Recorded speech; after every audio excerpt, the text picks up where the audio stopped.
This is the story of the road to China. It stretches for 1,000 miles. It begins at the town of Lido in India. It climbs a mountain range 5,000 feet high and descends into a jungle. Then on for 400 miles more until it meets the Burma Road, winding up the gorges into China. Today that highway is the busiest supply route in the continent of Asia. 10 years, this will be a Chinese colony. Because you cannot talk of political independence when you have no economic independence. The Chinese research and survey vessel Yuan Wang 5 has docked at Sri Lanka's Hambantota port. It had departed China's Jiangyin on July 13th, and according to open source maritime data, the alleged spy ship changed its track at least 3 times last week before it reached the Hambantota port. China-Sri Lanka joint venture will ensure an additional port in the Indian Ocean, and the Hambantota port adds on to our concept of Sri Lanka, the hub of the Indian Ocean. China is flexing its muscles as a global superpower. It is destroying our country. The sad thing is, it's not our country people that destroyed our country. We let in the Chinese, and there are millions of Chinese in our country, and they mine 24/7. Now all our waters are poisoned. And the food that we're starting to eat is this same water system that is feeding the ground. So, believe it or not, in the next 10 to 15 years, don't be scared if you see any children with 3 eyes or 7 fingers. It's happening already. It's happening already? Okay. Now, for me as a leader, the first thing I will do is I will stop the foreigners who are destroying my land. In fact, if the Chinese are hearing me, I will probably put hundreds of thousands of them under house arrest and call the Chinese president that this is what you've done to my country. You have caused 33 million people's lives. So let's talk about Chinese influence in Africa. This is not a new topic. It's a topic that has always been there now for decades. The Chinese empire has made prominence in the African countries for the last few decades. For this reason, we've seen development in African countries such as Ethiopia, my own country, Kenya. We have Rwanda, we have Ghana, we have some parts of South Africa, which have been developed by the Chinese, only but to name a few. However, there's always something in exchange. There's something that Africans have traded off for the development that the Chinese people have brought into the country. Remember one of the things that happened in Kenya. We've seen railway stations, we've seen electric transport system for railway lines. This is something that has been made possible by the Chinese, because the Chinese take us as equal trade partners, not like the West, who see us as not equal, even though we are trading. The Chinese empire in Africa is having 2 sides. It has its bright side, and it also has its dark side. In this video, we are going to look at some of the dark sides that the Chinese empire has brought upon Africa. We are going to use Ghana as an example. There are so many examples. One of them is this. Remember the video that I did about the Chinese people who opened a mall in Nigeria, and this mall was not allowed for black people to get inside. Imagine a mall in a black continent not allowing black people to come inside because it belongs to the Chinese. Also here in Kenya, the other day we had a Chinese restaurant which was not allowing black people to come inside. So without speaking much, I want us to watch this video, get to see what the man has to say. He's actually a politician in Ghana. And then I shall give you my thoughts by the end of the video. Let's dive in. They always say that to make or to create wealth or value, you need wisdom. And it's true. You need a lot of wisdom. You need a lot of knowledge. But to be wise, what does it take? You simply need to understand what it takes to be stupid so you don't repeat stupidity. And you're a wise person. Why do we have a currency that we base the currency on someone else's currency? Our currency is valued and pegged by the US dollar. The US dollar has pegged gold to the US dollar as their reserves. They come to buy the gold from you, give you the US dollar, and then you pledge your city to it. Americans are not buying anything from us every day. We are buying things from them every day. So we're forced to change our cedi to their dollar and go and buy those things. They don't buy anything. The only thing they buy from us is the gold. And they don't buy it from the citizens. They buy it directly from the government. So why haven't we hedged? It is destroying our country. The sad thing is, it's not our country people that destroyed our country. We let in the Chinese, and there are millions of Chinese in our country. And they mine 24/7. Now all our waters are poisoned. And the food that we're starting to eat is this same water system that is feeding the ground. So, believe it or not, in the next 10 to 15 years, don't be scared if you see any children with 3 eyes or 7 fingers. It's happening already. It's happening already? Okay. Now, for me as a leader, the first thing I will do is I will stop the foreigners who are destroying my land. In fact, if the Chinese are hearing me, I will probably put hundreds of thousands of them under house arrest and call the Chinese president that this is what you've done to my country. You have caused 33 million people's lives.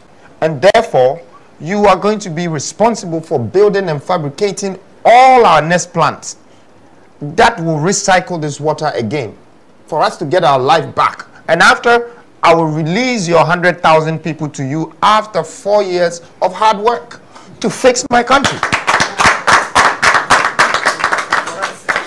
Just to show the world that we are not animals here. You cannot go to anyone's country and destroy their water, destroy their whole life. What kind of government do we have? And they're sitting down watching them.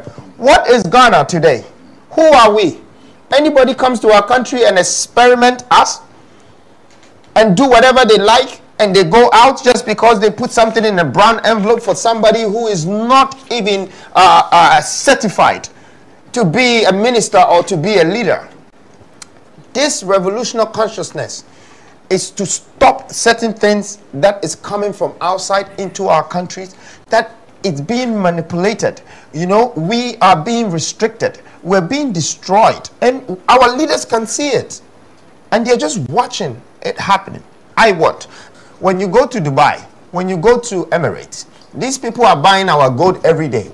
They pack it, they refine it, keep it as reserves. When it gets to 200 tons, they call any financial institution and say, look at my gold. It's stamped, it's Swiss stamp.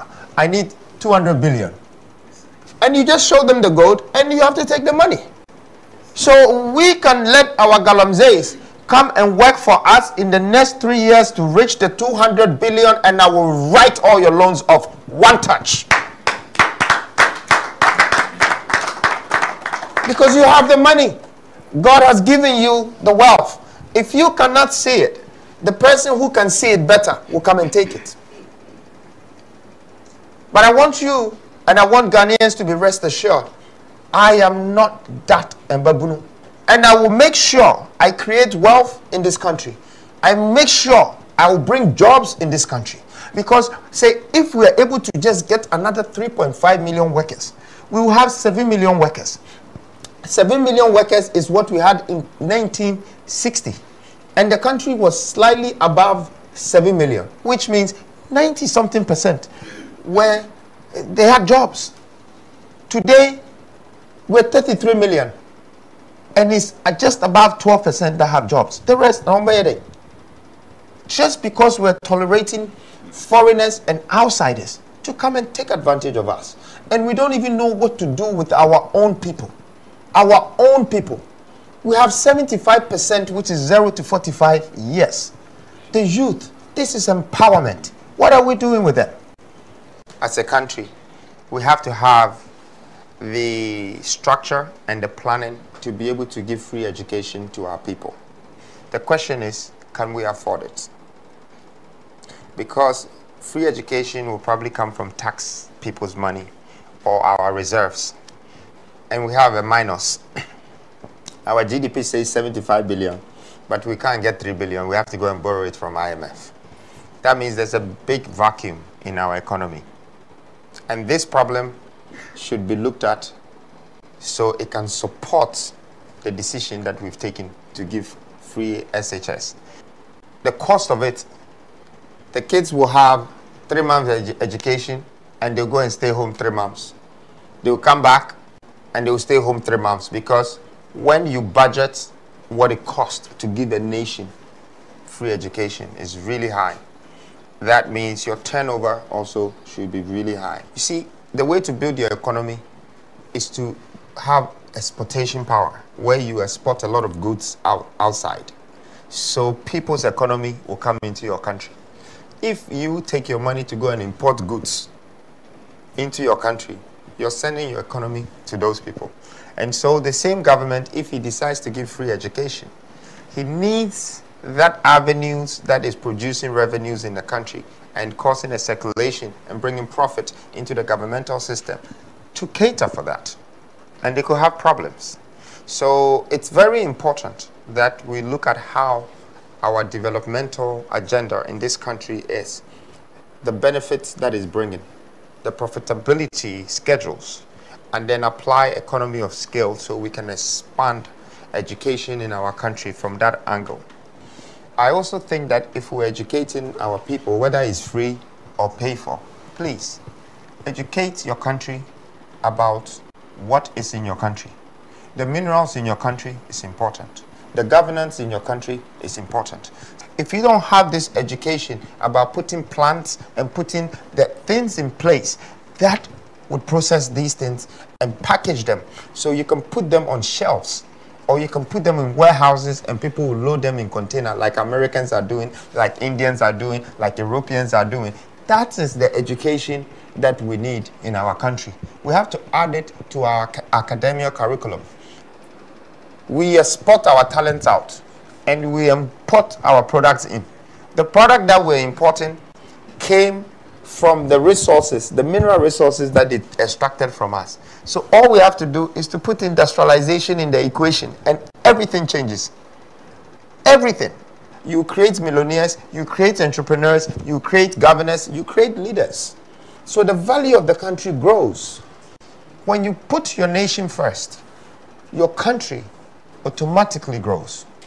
Automatically. So the youth might be making a lot of noise and not be using their voice as much as they're supposed to. Don't think I don't know it. I do. When they have the chance to have their democratic right and learn about democracy, they don't allow them. They let them go into university, and that's where they buy them.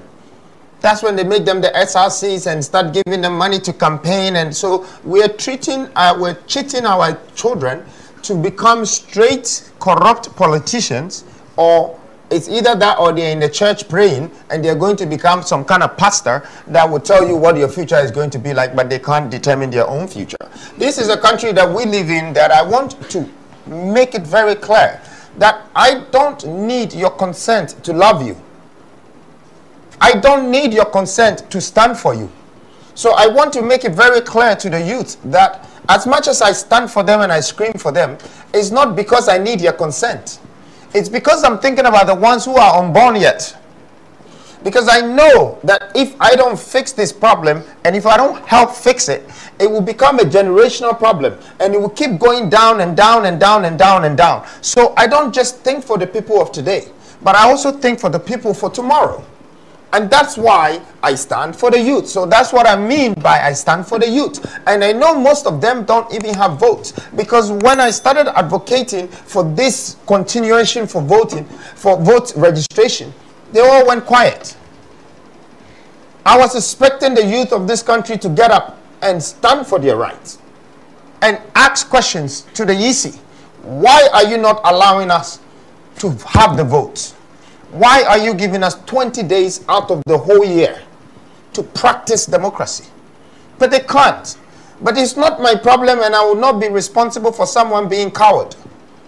But I'm a very courageous man, and I was born to be like that. And I'm sure that's the reason why God has chosen me to come and lead. Because if the youth had that courage, maybe they would have started this before me.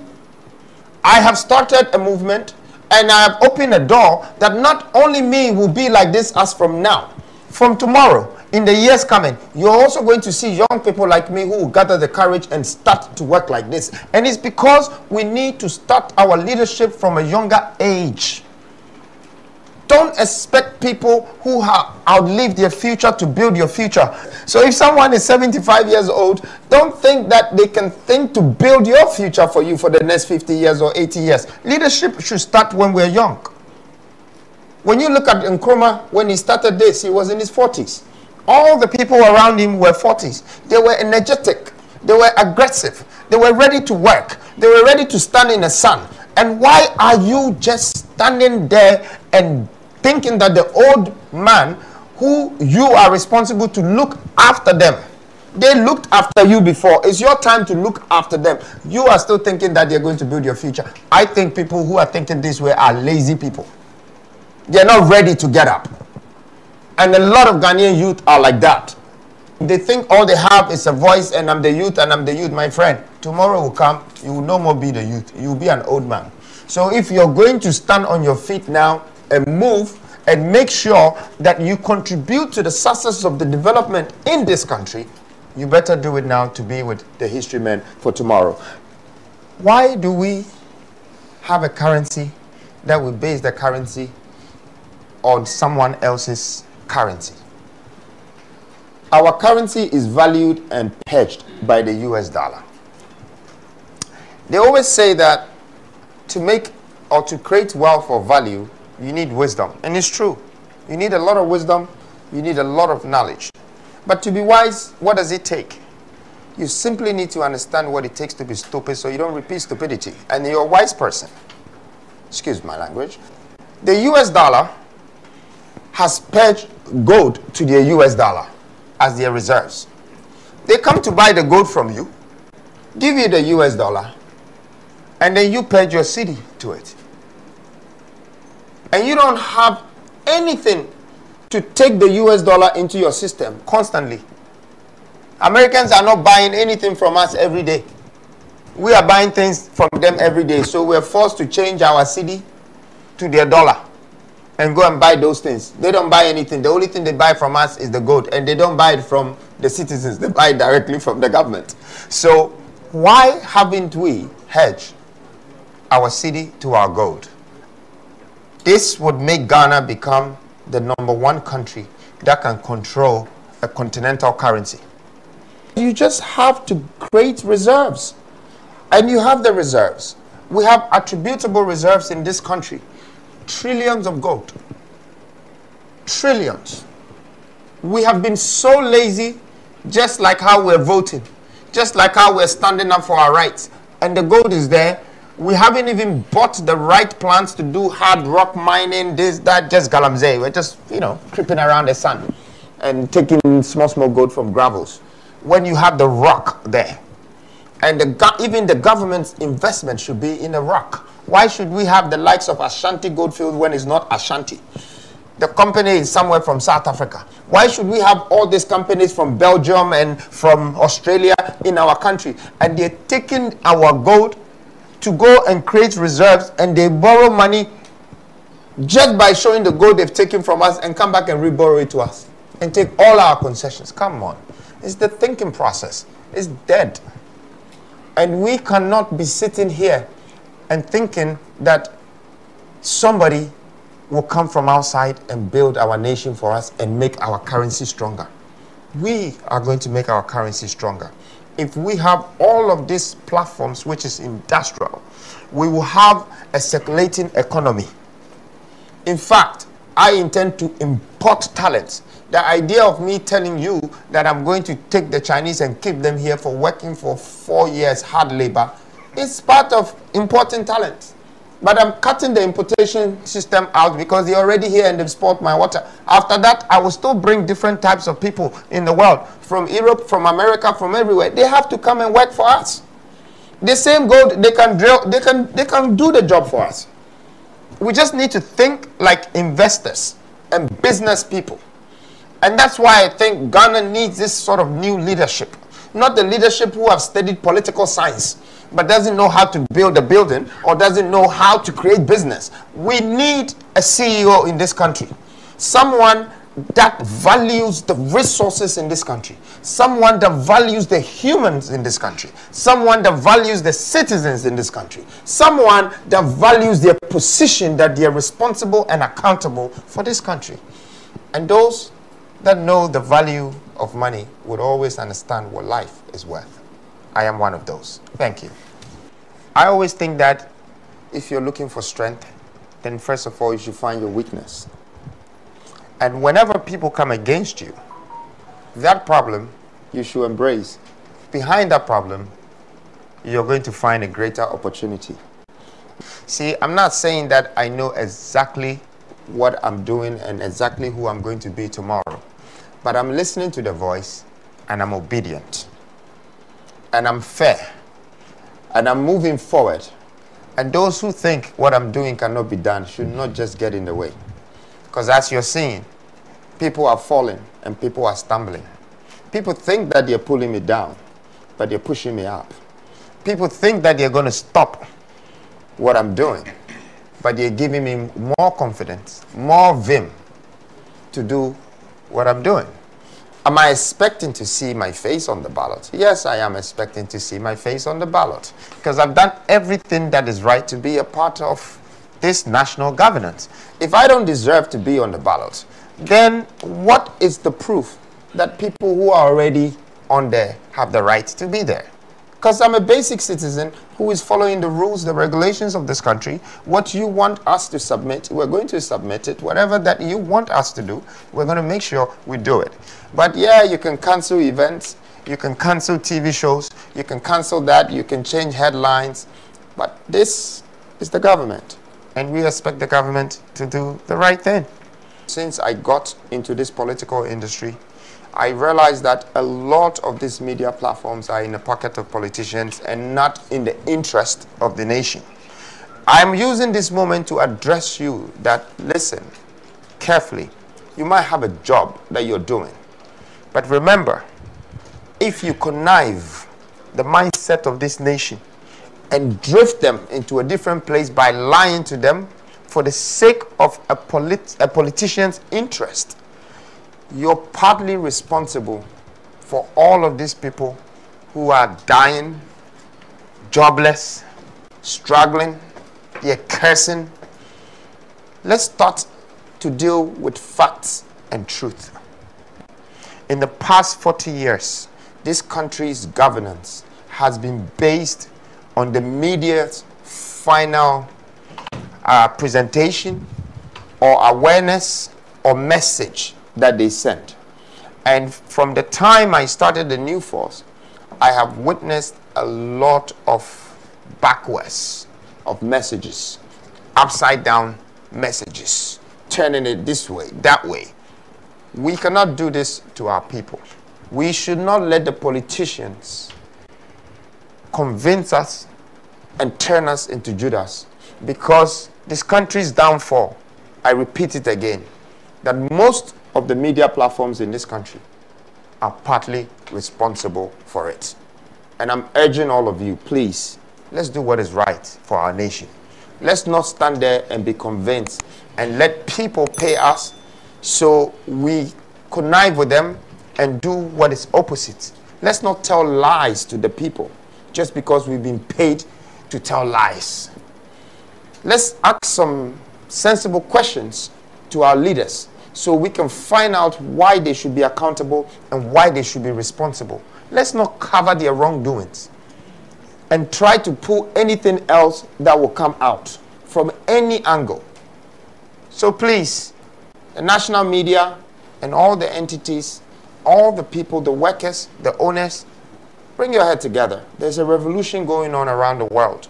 And it's now we can clearly see that these Ghanaian politician or African leader is really pissed off, and whatever he's saying based on the truth that he has gathered with his experience with the Chinese influence in the nation of Ghana. But the most important thing and the most relatable thing that I can notice is that everything he's saying is happening also as far as East Africa.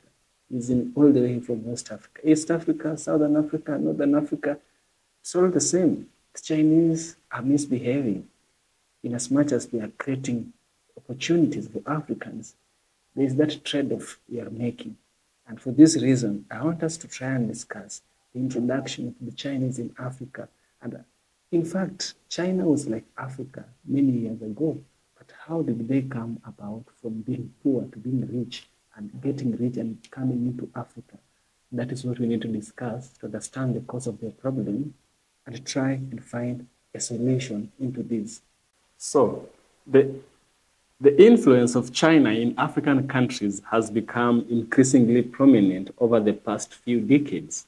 This relationship is rooted in historical ties, economic strategies, and geopolitical interests that have evolved alongside China's economic transformation. Understanding the nature and implication of this influence requires examining both China's economic accent and its strategic engagement with Africa. Historical context of Chinese economic growth is this. The Chinese economic journey began with the establishment of the People's Republic of China in 1949 under the leadership of the Communist Party. For the first 3 decades, China's economy was centrally planned, with the government controlling all major aspects of production and distribution. However, this model led to inefficiencies and stagnation of the Chinese economy. Even though they are coming to Africa to build Africa, they understand very well the position of Africans, and they know because they also underwent the same. They tried with communism, it didn't work for 30 years, and now they formulated another formula. So it's good when we look at the bright side of things, and then after understanding how the things work, then we can understand why what is happening today is happening today, and what Africans can do to stop the negative influence of Chinese racism and influences in African countries. Now, in 1978, under the leadership of Deng Xiaoping, China embarked on a series of economic reforms that transitioned the country from a close, centrally planned economy to a more market-oriented one. Key reforms that made these are only 3. The first reform was the agricultural reform. The introduction of the household responsibility system allowed farmers to keep surplus produce after meeting state quotas, boosting productivity and incomes. Another reform was the open door policy. Special economic zones, SEZs, were established in coastal areas to attract foreign investment, encourage exports, and foster technological advancement. The third reform was this: state-owned enterprise reforms.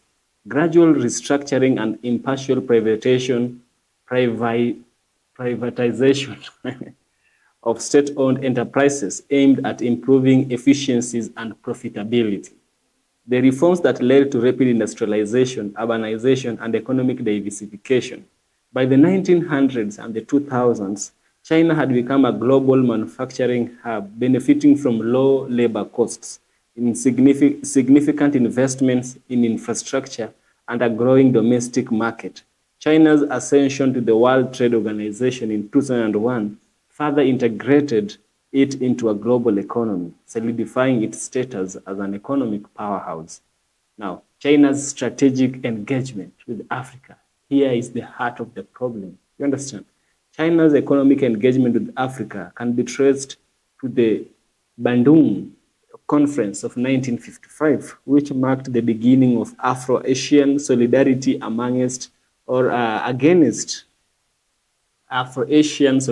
against colonialism and imperialism, which were imposed on Africans by the West. However, substantial economic engagement began in the 20th and early 21st century, driven by several factors. Resource needs. China's rapid industrialization created a voracious appetite for national resources. Africa, which is rich in minerals, oil, and other materials, became a crucial supplier. Market expansion. As China's economy grew,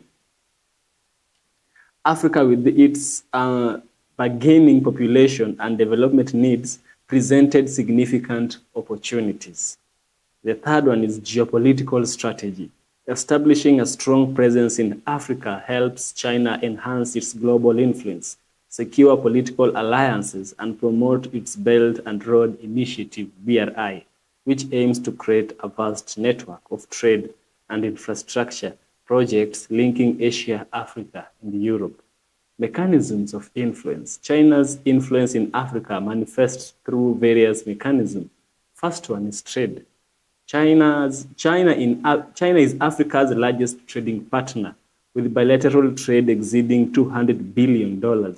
African countries export raw materials to China while importing manufactured goods, creating a symbolic yet sometimes imbalanced economic relationship, a symbiotic. Symbiotic relationship is where there's equal gain from both sides. You understand? Second one is investment. Chinese companies have invested heavily in African infrastructure, including roads, railways, ports, and communication systems. These investments, often backed by Chinese-owned state enterprises and banks, are crucial for Africa's development, but sometimes come with high debt burdens. You understand, there was something in Chinese brought into Africa where they allow you to put more effort into making things. They give you the money actually, but then they pump you a lot of money that they know this money you will have problems paying for it in the long run. And then you will be debt trapped. When you're debt trapped, they look for a strategic location in your country, take it and make it theirs as you pay for the loan. You understand? This is a thing that happened with Singapore. A very crucial port was taken from Singapore and it was made Chinese. It happened. It happened. Understand? Sometimes fire is a good servant, but not a good master. That is what people should understand. China is fire. You should be careful playing around with fire. Now we have aid and development assistance. You understand? China provides substantial development aid to African countries, often without the political condition attached by Western donors. This aid includes grants, interest-free loans, and concessional loans, focusing on sectors like healthcare, education, and agriculture. Human capital. China has invested in human capital development in Africa through scholarships, training programs, and cultural exchanges. Thousands of African